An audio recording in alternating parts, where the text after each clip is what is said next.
Hello everyone, welcome to Kavya's garden. ಇವತ್ತಿನ recipe chicken sukka. ಮೊದಲಿಗೆ stove ಮೇಲೆ ಕಡಾಯಿ ಇಟ್ಕೊಂಡು ಕಡಾಯಿ ಬಿಸಿ ಆದಮೇಲೆ 1 ಟೇಬಲ್ ಸ್ಪೂನ್ ಆಯಿಲ್ ಹಾಕಿ. ಆಯಿಲ್ ಬಿಸಿ ಆಗ್ತಾ ಇದ್ದ ಹಾಗೆ ಅದಕ್ಕೆ 12-15 ಬ್ಯಾಡಗಿ ಚಿಲ್ಲಿ ಹಾಕ್ಕೊಳ್ಳಿ. ಇದನ್ನ ಈಗ ಚೆನ್ನಾಗಿ ಆಯಿಲಲ್ಲಿ ರೋಸ್ಟ್ ಮಾಡ್ಕೊಳ್ಳಿ. ಇದು ರೋಸ್ಟ್ ಆಗ್ತಾ ಇದ್ದ ಹಾಗೆ ಇದಕ್ಕೆ ಖಾರಕ್ಕೆ ಗುಂಟೂರು ಚಿಲ್ಲಿ ಒಂದು 5-6, ನಿಮಗೆ ಖಾರ ಜಾಸ್ತಿ ಬೇಕು ಅನಿಸಿದರೆ 2-3 ಜಾಸ್ತಿ ಹಾಕ್ಕೊಳ್ಳಿ. ಇದನ್ನ ಆಯಿಲಲ್ಲಿ 2 ನಿಮಿಷ ರೋಸ್ಟ್ ಮಾಡ್ಕೊಳ್ಳಿ. ಈಗ ಇದಕ್ಕೆ 2-3 ಲವಂಗ, 2 ಏಲಕ್ಕಿ, 1 ನಕ್ಷತ್ರ ಹೂ, 2-3 ಚಕ್ಕೆ ಪೀಸ್ ಮತ್ತೊಂದು ಸ್ವಲ್ಪ ಮೆಂತ್ಯ ಸೇರಿಸ್ಕೊಳ್ಳಿ. ಇದಕ್ಕೆ ಈಗ 2 ಟೇಬಲ್ ಸ್ಪೂನ್ ಆಗುವಷ್ಟು ಕೊತ್ತಂಬರಿ ಹಾಗೆ ಅರ್ಧ ಟೇಬಲ್ ಸ್ಪೂನ್ ಆಗುವಷ್ಟು ಜೀರಿಗೆ ಸೇರಿಸ್ಕೊಳ್ಳಿ. ಹಾಗೆ ಒಂದು ಸ್ವಲ್ಪ ಕರಿಬೇವು ಹಾಕ್ಕೊಂಡು ಚೆನ್ನಾಗಿ ರೋಸ್ಟ್ ಮಾಡ್ಕೊಳ್ಳಿ. ಇದು ಕ್ರಿಸ್ಪಿ ಆಗುವಷ್ಟು ರೋಸ್ಟ್ ಆಗಲಿ. ಇದು ರೋಸ್ಟ್ ಆಗಿದೆ. ಇದನ್ನ ಈಗ ಪ್ಲೇಟಲ್ಲಿ ಎತ್ತಿಟ್ಕೊಳ್ಳೋಣ. ಎಲ್ಲನೂ ನೀಟಾಗಿ ಎತ್ತಿಟ್ಕೊಳ್ಳಿ. ಈಗ ಅದೇ ಕಡಾಯಿಗೆ ಒಂದು 3-4 ಟೇಬಲ್ ಸ್ಪೂನ್ ಆಗುವಷ್ಟು ಕೋಕೋನಟ್ ಆಯಿಲ್ ಸೇರಿಸ್ಕೊಳ್ಳಿ. ಅದಕ್ಕೆ ಒಂದು ಸಣ್ಣ ಗೆಡ್ಡೆ ಬೆಳ್ಳುಳ್ಳಿ ಸಣ್ಣದಾಗಿ ಕಟ್ ಮಾಡಿಟ್ಕೊಂಡಿದ್ದೆ, ಹಾಗೆ ಅರ್ಧ ಇಂಚು ಶುಂಠಿ ಚಿಕ್ಕದಾಗಿ ಕಟ್ ಮಾಡ್ಕೊಂಡಿದ್ದೆ, ಅದನ್ನ ಸೇರಿಸ್ಕೊಳ್ಳಿ. ಇದು ಚೆನ್ನಾಗಿ ಆಯಿಲಲ್ಲಿ ಫ್ರೈ ಆಗ್ತಾ ಇದ್ದ ಹಾಗೆ ಇದಕ್ಕೆ ಒಂದು ಸ್ವಲ್ಪ ಕರಿಬೇವು ಸೊಪ್ಪು ಸೇರಿಸ್ಕೊಳ್ಳಿ. ಹಾಗೆ ಇದಕ್ಕೆ ಮೀಡಿಯಮ್ ಸೈಜ್ದು 2 ಆನಿಯನ್ ಕಟ್ ಮಾಡ್ಕೊಂಡಿದ್ದೆ, ಅದನ್ನ ಸೇರಿಸ್ಕೊಳ್ಳಿ. ಈಗ ಆನಿಯನ್ ಟ್ರಾನ್ಸ್ಪರೆಂಟ್ ಆಗೋ ತನಕ ಚೆನ್ನಾಗಿ ಫ್ರೈ ಮಾಡ್ಕೊಳ್ಳಿ.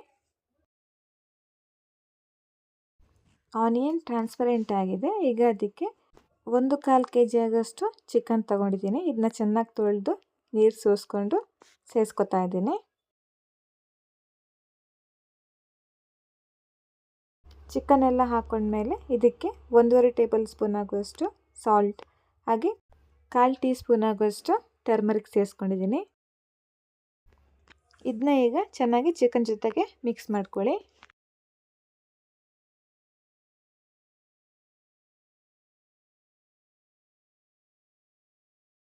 ಮಿಕ್ಸಿಂಗೆಲ್ಲ ಆದಮೇಲೆ ಇದನ್ನ ಈಗ ಲಿಡ್ ಕ್ಲೋಸ್ ಮಾಡಿ 5-7 ನಿಮಿಷ ಚೆನ್ನಾಗಿ ಬೇಯಿಸ್ಕೊಳ್ಳಿ.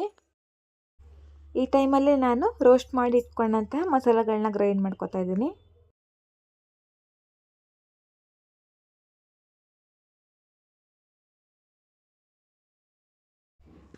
ಇದಕ್ಕೆ ಅರ್ಧ ಭಾಗ ಈರುಳ್ಳಿ, 6-7 ಎಸಳು ಬೆಳ್ಳುಳ್ಳಿ, ಅರ್ಧ ಇಂಚು ಶುಂಠಿ, ಒಂದು ಸ್ವಲ್ಪ ಕಾಳು ಮೆಣಸು ಹಾಗೆ ಸಣ್ಣ ಉಂಡೆ ಹುಣಸೆಹಣ್ಣು, ಸ್ವಲ್ಪ ಟರ್ಮರಿಕ್ ಹಾಕ್ಕೊಂಡು ಇದನ್ನ ಪೌಡರ್ ಥರ ನೀರು ಹಾಕದೆ ಗ್ರೈಂಡ್ ಮಾಡ್ಕೊಳ್ಳಿ.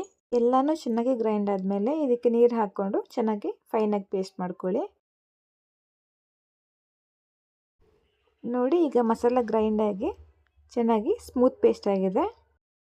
ಈಗ ಚಿಕನ್ ಲಿಡ್ ಓಪನ್ ಮಾಡಿ ಚಿಕನ್ನ ಚೆನ್ನಾಗಿ ಮಿಕ್ಸ್ ಮಾಡ್ಕೊಳ್ಳಿ. ನೋಡಿ, ನೀರು ಬಿಟ್ಕೊಂಡಿದೆ ಚಿಕನ್ನು. ಅದಕ್ಕೆ ನೀವು ನೀರು ಹಾಕೊಳ್ಳೋ ಅವಶ್ಯಕತೆ ಇಲ್ಲ, ಯಾಕಂದರೆ ಚಿಕನ್ ನೀರು ಬಿಟ್ಕೊಂಡಿರುತ್ತೆ.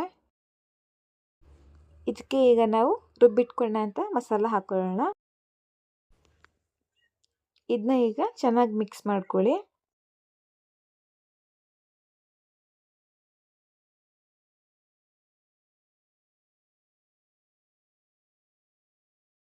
ಗ್ರೇವಿ ಕನ್ಸಿಸ್ಟೆನ್ಸಿ ನೋಡಿಕೊಂಡು ಒಂದು ಸ್ವಲ್ಪ ನೀರು ಹಾಕ್ಕೊಳ್ಳಿ, ಯಾಕಂದರೆ ಬೇಯ್ತಾ ನೀರೆಲ್ಲ ಖಾಲಿ ಆಗಿಬಿಡುತ್ತೆ. ನಾನು ಮಿಕ್ಸಿ ಜಾರ್ಗೆ ಸ್ವಲ್ಪ ನೀರು ಹಾಕ್ಕೊಂಡು ಅದನ್ನ ಸೇರಿಸ್ಕೊತಾ ಇದ್ದೀನಿ. ಈಗ ನೀವು ರುಚಿ ನೋಡಿಕೊಂಡು ಸಾಲ್ಟ್ ಬೇಕು ಅನಿಸಿದ್ರೆ ಹಾಕ್ಕೊಳ್ಳಿ, ನಾನು ಸ್ವಲ್ಪ ಹಾಕ್ಕೊತಾ ಇದ್ದೀನಿ. ಇದನ್ನ ಚೆನ್ನಾಗಿ ಮಿಕ್ಸ್ ಮಾಡಿಕೊಂಡು ಲಿಡ್ ಕ್ಲೋಸ್ ಮಾಡಿ ಮೀಡಿಯಮ್ ಫ್ಲೇಮಲ್ಲಿ ಒಂದು 10 ನಿಮಿಷ ಬೇಯಿಸ್ಕೊಳ್ಳಿ. ಲಿಡ್ ಓಪನ್ ಮಾಡಿಕೊಂಡು ಮಿಕ್ಸ್ ಮಾಡ್ಕೊತಾ ಇರಿ, ಯಾಕಂದರೆ ಗ್ರೇವಿ ತಿಕ್ಕಿರೋ ಕಾರಣ ತಳ ಹಿಡ್ಕೊಂಡ್ಬಿಡುತ್ತೆ. ಈಗ ಪುನಃ ಲಿಡ್ ಕ್ಲೋಸ್ ಮಾಡಿ ಬೇಯಿಸ್ಕೊಳ್ಳಿ. ಅಷ್ಟರಲ್ಲೇ ನಾನು ಸುಕ್ಕಕ್ಕೆ ಬೇಕಾದಂತಹ ತೆಂಗಿನಕಾಯಿ ರೆಡಿ ಮಾಡ್ಕೊತೀನಿ. ಅರ್ಧ ಭಾಗ ತೆಂಗಿನಕಾಯಿ ಅಂದರೆ 1 ಕಪ್ ಆಗುವಷ್ಟು ತೆಂಗಿನಕಾಯಿ ತೊಗೊಂಡಿದ್ದೆ. ಅದನ್ನೊಂದು ಸ್ವಲ್ಪ ಎಣ್ಣೆ ಹಾಕ್ಕೊಂಡು ರೋಸ್ಟ್ ಮಾಡ್ಕೊಳ್ಳಿ. ಒಂದು ಚಿಟಿಕೆಯಷ್ಟು ಅರಿಶಿನ ಸೇರಿಸ್ಕೊಂಡು ಚೆನ್ನಾಗಿ ಮಿಕ್ಸ್ ಮಾಡ್ಕೊಳ್ಳಿ. ನೋಡಿ, ರೋಸ್ಟ್ ಆಗಿದೆ ಆಲ್ಮೋಸ್ಟ್. ಗಮ್ ಅನ್ನೋ ತನಕ ಇದನ್ನ ರೋಸ್ಟ್ ಮಾಡ್ಕೊಳ್ಳಿ.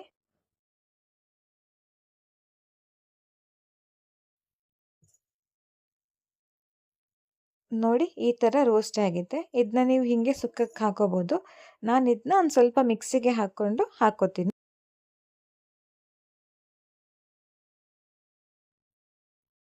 ನೋಡಿ ಆಲ್ಮೋಸ್ಟ್ ಚಿಕನ್ ಎಲ್ಲ ಬಾಯ್ಲ್ ಆಗಿ ಗ್ರೇವಿ ತಿಕ್ಕಾಗಿದೆ. ಈಗ ನಾನು ತೆಂಗಿನಕಾಯಿನ ಮಿಕ್ಸಿ ಜಾರ್ಗೆ ಸೇರಿಸ್ಕೊಂಡು ಇದನ್ನ 1 ರೌಂಡಷ್ಟು ತಿರುಗಿಸ್ಕೊಂಡು ಚಿಕನ್ಗೆ ಸೇರಿಸ್ಕೊತೀನಿ. ತೆಂಗಿನಕಾಯಿ ಜಾಸ್ತಿ ರುಬ್ಕೊಳ್ಳೋಕೆ ಹೋಗಬೇಡಿ, ಜಸ್ಟ್ 1 ರೌಂಡ್ ಸಾಕು ಅಷ್ಟೇ.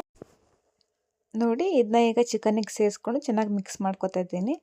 ತೆಂಗಿನಕಾಯಿನ ರುಬ್ಬೋದನ್ನು ಕೂಡ ಹಾಕ್ಕೋಬೋದು, ಅದು ಚೆನ್ನಾಗಿರುತ್ತೆ. ಮಿಕ್ಸಿಂಗ್ ಎಲ್ಲ ಆದಮೇಲೆ ಇದಕ್ಕೆ ನಾನು ಕಟ್ ಮಾಡ್ಕೊಂಡಂಥ ಕೊತ್ತಂಬರಿ ಸೊಪ್ಪು ಆ್ಯಡ್ ಮಾಡ್ಕೊತಾ ಇದ್ದೀನಿ. ಈಗ ಮಂಗಳೂರು ಸ್ಟೈಲ್ ಚಿಕನ್ ಸುಕ್ಕ ರೆಡಿಯಾಗಿದೆ. ಇದಕ್ಕೆ ಅನ್ನ ಆಗಲಿ, ರೊಟ್ಟಿ ಆಗಲಿ, ನೀರು ದೋಸೆ ಆಗಲಿ ಯಾವುದೇ ಇದ್ದರೂ ಚೆನ್ನಾಗಿ ಕಾಂಬಿನೇಷನ್ ಕೊಡುತ್ತೆ. ನೋಡಿ ಎಷ್ಟು ಚೆನ್ನಾಗಿದೆ ಅಲ್ವಾ, ಸೂಪರ್ ಟೇಸ್ಟಿಯಾಗಿತ್ತು. ನೀವು ಒಂದ್ಸಲ ಟ್ರೈ ಮಾಡಿ. ನಾನು ರೊಟ್ಟಿ ಮಾಡ್ಕೊಂಡಿದ್ದೆ, ರೊಟ್ಟಿಗೆ ಸರ್ವ್ ಮಾಡ್ತಾ ಇದ್ದೀನಿ. ತಿಂದವರು ಟೇಸ್ಟಿಗೆ ಫಿದಾ ಆಗೋದಂತೂ ಪಕ್ಕ. ನೀವು ಒಂದ್ಸಲ ಟ್ರೈ ಮಾಡಿ. ಹೀಗೆ ಸಪೋರ್ಟ್ ಮಾಡ್ತಾ ಇರಿ. Thank you for watching.